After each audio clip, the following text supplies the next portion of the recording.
Tough act to follow. I probably should have written out a full script. I want to thank everyone who's in the audience today, and I specifically want to thank the Law Review staff, past and present, for all your hard work you've put into this. The note wouldn't have been possible without you. I also want to thank Professors Chang, Daw,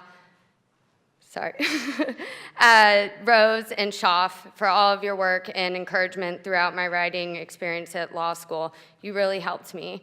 And to my parents who are in the audience who flew in from Arizona yesterday, thank you for not only encouraging me in law school, but just through life in general. And to my aunts for letting me hide away at your house last spring break so I can complete my note. Thank you. I wouldn't be done without you.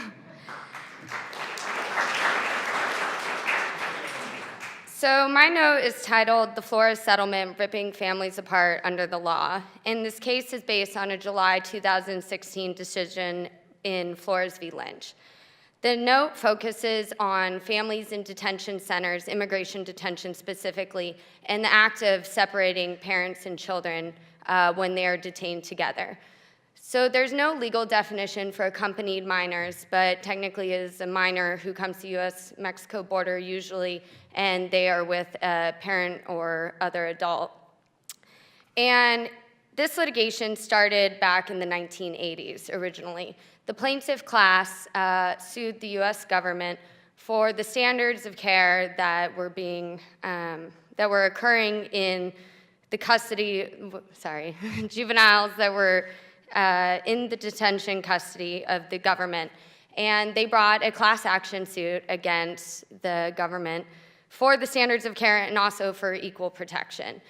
They were arguing that it was unconstitutional to release children only to parents and not other family members.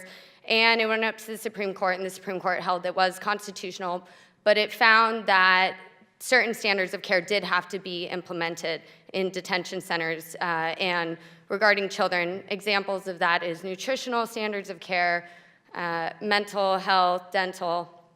And so the government and the plaintiff class entered in a consent decree. In 1997, the court finalized it, and that consent decree is still in effect today. The settlement sets out a nationwide policy for the detention, release, and treatment of minors in the government custody. In 2015, the most recent litigation came before the district court in Central California, and the plaintiff class was arguing that the standards of care needed to be implemented in family detention centers.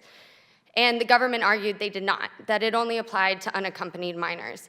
It came up to the Ninth Circuit, and the Ninth Circuit held that it unambiguously applied to all minors in government detention, that it did not grant parents a right of release, which overruled the district court's holding that it did grant parents a right of release with their children, and it further upheld the district court's ruling that the government could not modify the settlement to reflect that it didn't apply to accompanied minors.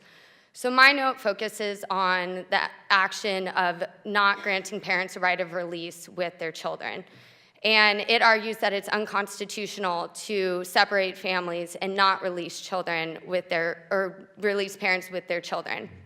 It goes through strict scrutiny analysis and argues that the court, if it were to come before the court, they should apply a strict scrutiny analysis because the fundamental rights of family custody and family unity. And it argues that those are recognized fundamental rights by the Supreme Court and that parents have fundamental rights in having custody over their biological child and also as well as family unity. And it goes through the different steps of the strict scrutiny analysis and concludes that because there are less restrictive means available, such as being released on your own recognizance or parole or utilizing other tools the government already has in place, that detention should be held unconstitutional, or at least separating families so that you could keep a parent in detention longer is unconstitutional. And it urges Congress to codify law to protect this vulnerable population.